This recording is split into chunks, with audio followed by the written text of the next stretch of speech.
ಸಂಪುಟ ವಿಸ್ತರಣೆ ಬಳಿಕ ಖಾತೆ ಹಂಚಿಕೆಯ ಸವಾಲು ಸಾಕಷ್ಟು ದೊಡ್ಡ ಸವಾಲಾಗಿ ಮುಖ್ಯಮಂತ್ರಿ ಡಿಕೆ ಶಿವಕುಮಾರ್ ಅವರ ಮುಂದೆ ನಿಂತಿದೆ. ನೂತನ ಸಚಿವರಿಗೆ ಸದ್ಯಕ್ಕೆ ಖಾತೆ ಹಂಚಿಕೆ ಮಾಡೋದಿಲ್ಲ ಅನ್ನುವಂತಹ ಮಾಹಿತಿ ಬರ್ತಾ ಇದೆ.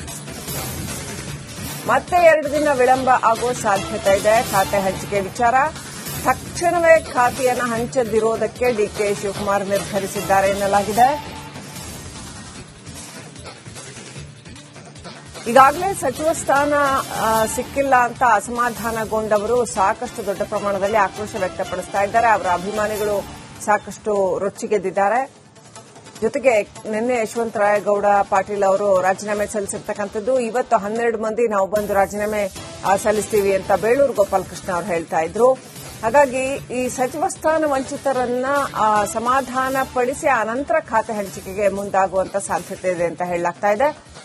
ಕೈ ಶಾಸಕರ ಅಸಮಾಧಾನ ಶಮನಕ್ಕೆ ಆದ್ಯತೆ ಕೊಡ್ತಾ ಇದ್ದಾರೆ ಮುಖ್ಯಮಂತ್ರಿ ಅಂತ ಹೇಳಲಾಗ್ತಾ ಇದೆ. ಈಗ ಖಾತೆ ಹಂಚಿಕೆ ಮಾಡಿದ್ರೆ ಮತ್ತೊಂದಷ್ಟು ರಗಳೆ ಆಗುತ್ತೆ. ಆ ಹಿನ್ನೆಲೆಯಲ್ಲಿ ಬಯಸಿದ ಖಾತೆ ಸಿಗಲಿಲ್ಲ ಅಂತ ಮತ್ತೆ ಅಸಮಾಧಾನ ಎಲ್ಲ ಮತ್ತೆ ಶುರುವಾಗುತ್ತೆ. ನಾವು ಫಸ್ಟ್ ರೌಂಡ್ ಈ ರೀತಿ ಆದಾಗ ಗಮನಿಸಬಹುದು. ರಾಮಲಿಂಗಾರೆಡ್ಡಿ ಅವರಿಗೆ ತಾವು ಬಯಸಿದ ಖಾತೆ ಸಿಕ್ಕಿಲ್ಲ ಅಂತ ಅಸಮಾಧಾನ ಆಗಿತ್ತು. ಸೊ ಅದು ಸಾಕಷ್ಟು ಬಹಿರಂಗವಾಗಿತ್ತು. ಹೀಗೆ ಸಾಕಷ್ಟು ಖಾತೆ ಅಂದ್ರೆ ಈ ಖಾತೆ ಬೇಕಿತ್ತು, ಅದು ಸಿಗ್ಲಿಲ್ಲ, ಆ ಖಾತೆ ಬೇಕಿತ್ತು, ಇದರ ಬದಲಾಗಿ ಅದನ್ನು ಕೊಟ್ಟರು, ಈ ರೀತಿ ಆಗಬಹುದು ಅನ್ನೋ ಕಾರಣಕ್ಕೂ ಕೂಡ ಖಾತೆ ಹಂಚಿಕೆ ಇಮ್ಮಿಡಿಯೇಟ್ ಆಗಿ ಮಾಡ್ತಾ ಇಲ್ಲ. ಇನ್ನೊಂದ್ 2 ದಿನ ಟೈಮ್ ತಗೊಂಡು ಮಾಡ್ತಾರೆ ಅಂತ ಹೇಳಲಾಗ್ತಾ ಇದೆ. ಇನ್ನಷ್ಟು ಅಪ್ಡೇಟ್ ಪಡ್ಕೊಳ್ಳೋಣ. ಈ ವಿಚಾರಕ್ಕೆ ಸಂಬಂಧಪಟ್ಟಂತೆ ವೀರೇಂದ್ರ ಉಪುಂದ ಲೈವ್ ಕನೆಕ್ಟ್ ಆಗಿದ್ದಾರೆ. ವೀರೇಂದ್ರ ಉಪುಂದ, ಖಾತೆ ಹಂಚಿಕೆ ಮಾಡೋದಕ್ಕೆ ಸ್ವಲ್ಪ ಟೈಮ್ ತಗೊಳ್ಳೋಣ ಅಂತಿದ್ದಾರಂತೆ. ಜೊತೆಗೆ ಅಸಮಾಧಾನ ಕೂಡ ಶಮನ ಮಾಡಬೇಕು. ಹೇಗೆ ಮಾಡ್ತಾರೆ ಇದನ್ನೆಲ್ಲ ಅಂತ ಅನ್ಸುತ್ತೆ? ಡಿಕೆ ಶಿವಕುಮಾರ್ ಸ್ಟ್ರಾಟಜಿ ಏನು?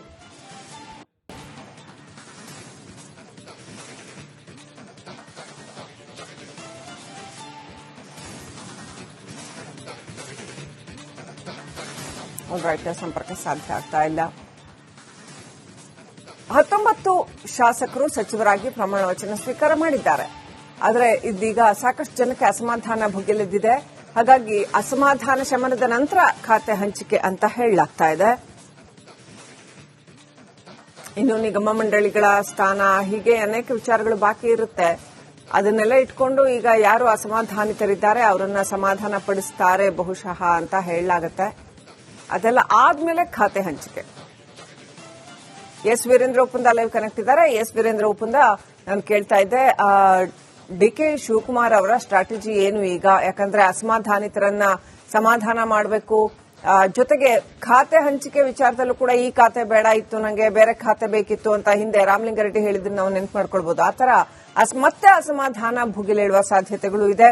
ಹಾಗಾಗಿ ಈಗ ಡಿಕೆ ಶಿವಕುಮಾರ್ ಅವರ ಸ್ಟ್ರಾಟಜಿ ಏನು? ಮುಂದೆ ಕಾಲಿಡೋದ್ರ ಬಗ್ಗೆ ಮುಂದೆ ಹೇಗೆ ಹೋಗ್ತಾರ ಅವರು ಅಂತ ಅನ್ಸುತ್ತೆ?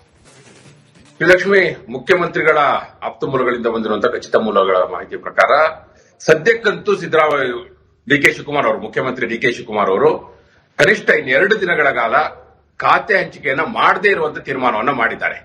ನೀವು ಹೇಳಿದ್ರಲ್ಲ, ಅದೇ ರೀಸನ್. ಅಂದ್ರೆ ಬಹಳಷ್ಟು ಒಂದ್ ರೀತಿ ಕ್ಲೀಶೆ ಅನ್ನೋ ರೀತಿಯಲ್ಲಿ ನಾವು ಒಂದು ಪದವನ್ನ ಬಳಸ್ತಾ ಇರ್ತೀವಿ, ಖಾತೆ ಅಂತ ಹೇಳಿ. ಅಂತ ಖಾತೆಗೆ ಅವಕಾಶ ಆಗಬಾರ್ದು ಅನ್ನುವ ನಿಟ್ಟಿನಲ್ಲಿ, ಅಂದ್ರೆ ಸಹಜವಾಗಿ ನೋಡಿ, ಹೇಗೆ ನಿಮ್ಮನ್ನ ಮಂತ್ರಿ ಮಾಡ್ತೀನಿ ಅಂತ ಮಾತು ಕೊಟ್ಟ ಪರಿಣಾಮ ಇವತ್ತು ಅಸಮಾಧಾನ ಭುಗಿಲೆತ್ತಿದೆಯಲ್ಲ. ಸಾಕಷ್ಟು ಶಾಸಕರು ಈಗಾಗಲೇ ರಾಜೀನಾಮೆಗೂ ಸಿದ್ಧರಾಗಿದ್ದಾರೆ. ನೆನ್ನೆ ಅವಾಗ ಯಶವಂತರಾಯಗೌಡ ಪಾಟೀಲ್ರು ರಾಜೀನಾಮೆ ಕೊಟ್ಟೇ ಹೇಳಿದ್ರು, ಕೊಟ್ಟ ಮಾತನ್ನ ನಡೆಸ್ಕೊಂಡಿಲ್ಲ ಅಂತೇಳಿ. ಅದೇ ರೀತಿ ಬರೀ ಮಂತ್ರಿ ಮಾಡ್ತೀನಿ ಅಂತ ಅಷ್ಟೇ ಅಲ್ಲ, ಕೆಲವರಿಗೆ ಇಂಥ ಖಾತೆ ಕೊಡ್ತೀನಿ ಅಂತ ಮಾತು ಕೊಟ್ಟಿರೋದು ಇದೆ. ಹಿಂದೆ ರಾಮಲಿಂಗಾರೆಡ್ಡಿ ಅವರು ಅದನ್ನೇ ಹೇಳಿದ್ರಲ್ಲ, ನನಗೆ GBA ಖಾತೆ ಕೊಡ್ತೀನಿ ಮಾತು ಕೊಟ್ಟಿದ್ರು ಅಂತ ಹೇಳಿ. ಸೊ ಅಂತದ್ದೊಂದು ಸಂದಿಗ್ಧ ಪರಿಸ್ಥಿತಿಯಲ್ಲಿ ಈಗ ಮುಖ್ಯಮಂತ್ರಿಗಳು ಸಿಕ್ಕಾಕೊಂಡಿದ್ದಾರೆ. ಅದೇ ಕಾರಣಕ್ಕಾಗಿ ಈಗ ತಕ್ಷಣಕ್ಕೆ ಖಾತೆ ಹಂಚಿಕೆ ಮಾಡಿದ್ದೇ ಆದ್ರೆ ಅದು ಮತ್ತೊಂದು ಸುತ್ತಿನ ಅಸಮಾಧಾನಕ್ಕೆ, ಈಗ ಶಾಸಕರ ಅಸಮಾಧಾನ, ಸಚಿವಾಕಾಂಕ್ಷಿಗಳ ಅಸಮಾಧಾನ ಏನ್ ನೋಡ್ತಾ ಇದ್ದೀವಿ. ಮುಂದಿನ ಹಂತದಲ್ಲಿ ಸಚಿವರ ಅಸಮಾಧಾನ. ಯಾರೆಲ್ಲ ಸಚಿವರಾಗಿದ್ದಾರೆ ಅವರು ತಮಗೆ ಬೇಕಾದ ಖಾತೆ ಸಿಗ್ಲಿಲ್ಲ, ಕೆಲವರೆಲ್ಲ ಹೇಳಿಕೆ ಕೊಟ್ಟಿದ್ರಲ್ಲ, ಕಿತ್ತೋಗಿರೋ ಖಾತೆ ಕೊಟ್ಟಿದ್ದಾರೆ, ನನಗೆ ಸರಿಯಾಗಿರೋ ಖಾತೆ ಕೊಟ್ಟಿಲ್ಲ, ಒಳ್ಳೆ ಖಾತೆ ಕೊಟ್ಟಿಲ್ಲ, ಈ ರೀತಿ ಅಸಮಾಧಾನ ಕೂಡ ಶುರುವಾಗುವಂತ ಸಾಧ್ಯತೆ ಇದೆ ಅಂತೇಳಿ ಅವರಿಗೊಂದು ಇಂಟೆಲಿಜೆನ್ಸ್ ರಿಪೋರ್ಟ್ ಕೂಡ ಇದೆ. ಅದೇ ಕಾರಣಕ್ಕಾಗಿ ತಕ್ಷಣಕ್ಕೆ ಖಾತೆ ಹಂಚಿಕೆ ಮಾಡದೇ ಇರುವಂತ ತೀರ್ಮಾನವನ್ನ ಮುಖ್ಯಮಂತ್ರಿ ಡಿಕೆ ಶಿವಕುಮಾರ್ ಅವರು ಮಾಡಿದ್ದಾರೆ. ಕನಿಷ್ಠ 2 ದಿನಗಳ ಕಾಲ, ಈ 2 ದಿನಗಳ ಕಾಲ ಅವರಿಗೆ ಯಾರೆಲ್ಲ ಸಚಿವಾಕಾಂಕ್ಷಿಗಳು ಅಸಮಾಧಾನಿತರು, ಈಗಾಗಲೇ ರಾಜೀನಾಮೆ ಕೊಡ್ಲಿಕ್ಕೆ ಮುಂದಾಗಿದ್ದಾರೆ, ಕೆಲವರು ರಾಜೀನಾಮೆ ಕೊಟ್ಟಿದ್ದಾರೆ. ಸೊ ಅವ್ರನ್ನ ಸಮಾಧಾನ ಪಡಿಸಲಿಕ್ಕೆ ಬೇಕಾಗಿದೆ 2 ದಿನಗಳು. ಅದೇ ಕಾರಣಕ್ಕಾಗಿ ನಿನ್ನೆ ಕರ್ನಾಟಕ ರಾಜ್ಯ ಕಾಂಗ್ರೆಸ್ನ ಉಸ್ತುವಾರಿ ಎಐಸಿಸಿ ಪ್ರಧಾನ ಕಾರ್ಯದರ್ಶಿ ರಣದೀಪ್ ಸಿಂಗ್ ಸುರ್ಜೇವಾಲಾ ಕರ್ನಾಟಕಕ್ಕೆ ಬಂದಿದ್ದಾರೆ. ಅವರು ಕೂಡ ಸಚಿವಾಕಾಂಕ್ಷಿಗಳ ಜೊತೆ ನಿನ್ನೆ ರಾತ್ರಿಯಿಂದಲೇ ಮಾತಾಡ್ತಾ ಇದ್ದಾರೆ. ಸೊ ಈ ಒಂದು ಕಸರತ್ತು ನಡೀತಿರುವಂತ ಕಾಲಘಟ್ಟದಲ್ಲಿ ಮತ್ತೆ ಖಾತೆ ಹಂಚಿಕೆಯನ್ನ ಮಾಡಿ ಅದರ ಅಸಮಾಧಾನ ಅವ್ರನ್ನ ಸಮಾಧಾನ ಮಾಡುವಂತ ಪ್ರಕ್ರಿಯೆ ಇದು ಬೇಡ ಅನ್ನುವ ಕಾರಣಕ್ಕಾಗಿ ಇನ್ನೆರಡು ದಿನಗಳ ಕಾಲ ಖಾತೆ ಹಂಚಿಕೆ ಮಾಡೋದಿಲ್ಲ ಅನ್ನುವಂತ ತೀರ್ಮಾನವನ್ನ ಸ್ವತಃ ಮುಖ್ಯಮಂತ್ರಿಗಳು ಮಾಡಿದ್ದಾರೆ. ನೋಡಿ, ನಿನ್ನೆ ಎಲ್ಲ ಸುದ್ದಿ ಇತ್ತು, ಪ್ರಮಾಣವಚನ ಆಗ್ತಿದ್ದಾಗ ಏನಿತ್ತು ಸುದ್ದಿ, ಲೇಟ್ ನೈಟ್ ಮಾಡ್ಬಿಡ್ತಾರೆ, ಮಧ್ಯರಾತ್ರಿ ಹೊತ್ತಿಗೆ ತಡರಾತ್ರಿ ಹೊತ್ತಿಗೆ ಖಾತೆ ಹಂಚಿಕೆ ಮಾಡ್ಬಿಡ್ತಾರೆ ಅಂತ ಇತ್ತು.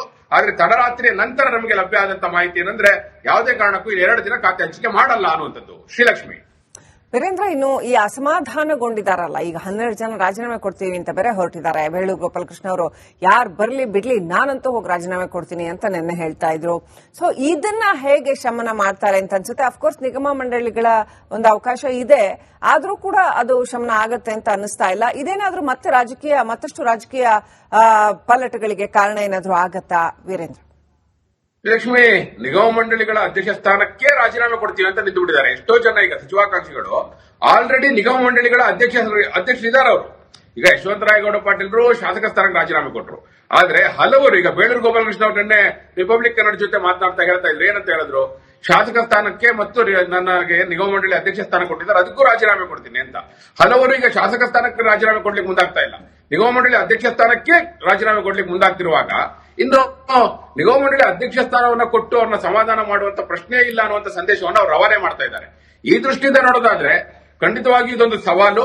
ಅದರಲ್ಲೂ ಕೂಡ ಯಾರೆಲ್ಲ ಬಂಡಾಯ ಎದ್ದಿದ್ದಾರೆ, ಯಾರೆಲ್ಲ ಅಸಮಾಧಾನವನ್ನ ತೋಡ್ಕೊಳ್ತಾ ಇದ್ದಾರೆ, ಯಾರೆಲ್ಲ ರಾಜೀನಾಮೆ ಮುಂದಾಗಿದ್ದಾರೆ, ನೀವು ನೋಡ್ತಾ ಹೋಗಿ ಎಲ್ಲರೂ ಕೂಡ ಸೀನಿಯರ್ ಕಾಂಗ್ರೆಸ್ ಮನ್ಸ್. ನೀವು ಈಗ ಬಿ.ಕೆ. ಸಂಗಮೇಶ್ವರ್ ಅವ್ರ ತೆಗೆದುಕೊಳ್ಳಿ, ಅಥವಾ ಹಂಪನಗೌಡ ಬಾದರ್ಲಿ ಅವ್ರನ್ನ ತೆಗೆದುಕೊಳ್ಳಿ, ಅಥವಾ ಅಶೋಕ್ ಪಟ್ಟಣ್ ಅವ್ರನ್ನ ತೆಗೆದುಕೊಳ್ಳಿ. ಅಶೋಕ್ ಪಟ್ಟಣ್ ಅವ್ರು ಹೇಳ್ತಾ ಇದ್ರು, ಈಗ ಸಚಿವ ಸಂಪುಟದಲ್ಲಿ ಯಾರ್ಯಾರಿದ್ದಾರೆ ಅಂತ ನೀವು ತೆಗೆದುಕೊಂಡ್ರೆ ಆ ಸಚಿವ ಸಂಪುಟದಲ್ಲಿ ಒಂದಿಬ್ರನ್ನ ಬಿಟ್ಟು ಎಲ್ಲರಿಗಿಂತ ನಾನೇ ಸೀನಿಯರ್, ಸುಮಾರು 45 ವರ್ಷದಿಂದ ನಾನು ಕಾಂಗ್ರೆಸ್ ಮನ್, NSUI ಈ ರೀತಿ ಅಂದ್ರೆ ಯೂತ್ ಕಾಂಗ್ರೆಸ್, ಈ ರೀತಿ ಪ್ರತಿ ಹಂತದಲ್ಲೂ ಬಂದಿರೋರು ಅಂತ ಯಾರೆಲ್ಲ ಈಗ ಅಸಮಾಧಾನಿತರಿದ್ದಾರೆ ಬಹುತೇಕರು ಮೂಲ ಕಾಂಗ್ರೆಸ್ಸಿಗರು ಮತ್ತು ಸೀನಿಯರ್ ಕಾಂಗ್ರೆಸ್ ಮನ್ಸ್. ಈ ದೃಷ್ಟಿಯಿಂದ ನೋಡೋದಾದ್ರೆ ಅವ್ರು ಯಾವ್ದೋ ನಿಗಮ ಮಂಡಳಿ ಅಧ್ಯಕ್ಷ ಸ್ಥಾನಕ್ಕೋಸ್ಕರ ಇಷ್ಟೆಲ್ಲ ರಾಜೀನಾಮೆ ಕೊಡುವ ಹಂತಕ್ಕೆ ಹೋಗ್ತಾರೆ ಅಂತ ಅನಿಸ್ತಾ ಇಲ್ಲ. ಆ ದೃಷ್ಟಿಯಿಂದ ನೋಡೋದಾದ್ರೆ ಖಂಡಿತವಾಗಿಯೂ ಆ ಸವಾಲನ್ನ ಈಗ ಮ್ಯಾನೇಜ್ ಮಾಡಬೇಕಾದಂತ ಹೊಣೆಗಾರಿಕೆ ಮುಖ್ಯಮಂತ್ರಿ ಡಿ.ಕೆ. ಶಿವಕುಮಾರ್ ಅವ್ರ ಮೇಲಿದೆ.